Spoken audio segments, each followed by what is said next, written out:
IDTV మన ఉనికి మన వాణి. గ్రేటర్ హైదరాబాద్ పరిధిలోని వంట గ్యాస్ వినియోగదారులకు ఆయిల్ కంపెనీలు కీలక హెచ్చరిక జారీ చేస్తున్నాయి. బోగస్ కనెక్షన్లను తొలగించడం, కమర్షియల్ వినియోగాన్ని అరికట్టే లక్ష్యంతో ప్రారంభించిన ఈ కేవైసీ ప్రక్రియపై వినియోగదారులు తీవ్ర నిర్లక్ష్యం చూపిస్తుండటంతో కంపెనీలు కఠిన నిర్ణయం తీసుకునేందుకు రంగం సిద్ధం చేస్తున్నాయి. గడువులు పొడిగించిన స్పందన కరువు అవడంతో ఈ ప్రక్రియను త్వరలో ముగించాలని యోచిస్తున్నట్లు తెలుస్తుంది. ప్రస్తుతం గ్రేటర్ హైదరాబాద్ పరిధిలో సుమారు 30 లక్షలకు పైగా గ్యాస్ కనెక్షన్లు ఉన్నాయి. అయితే ఆయిల్ కంపెనీలు ఎంతగా ప్రచారం చేసినా ఇప్పటి వరకు కేవలం 70% మంది మాత్రమే ఈ కేవైసీ ప్రక్రియను పూర్తి చేశారు. మిగిలిన 30% మంది వినియోగదారులు ఇంకా ఉదాసీనంగానే వ్యవహరిస్తున్నారు.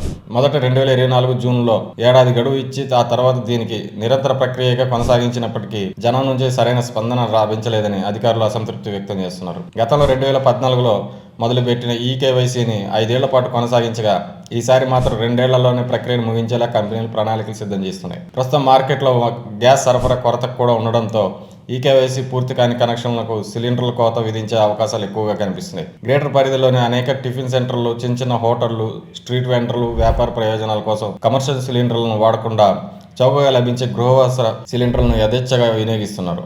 అయితే ఈ అక్రమ రవాణా దుర్వినియోగాన్ని అరికట్టడానికి ఈ కేవైసీ ప్రక్రియను ఒక ఆయుధంగా ఆయిల్ కంపెనీలు భావిస్తున్నాయి. వినియోగదారులు ఈ కేవైసీని చాలా సులభ మార్గాల్లో పూర్తి చేసుకోవచ్చని అధికారులు స్పష్టం చేస్తున్నారు. సంబంధిత ఆయిల్ కంపెనీల అధికారిక మొబైల్ యాప్ల ద్వారా స్వయంగా చేసుకోవచ్చని వివరిస్తున్నారు. లేదంటే నేరుగా గ్యాస్ ఏజెన్సీ డీలర్ వద్దకు వెళ్లి బయోమెట్రిక్స్ నమోదు చేయొచ్చని పేర్కొంటున్నారు.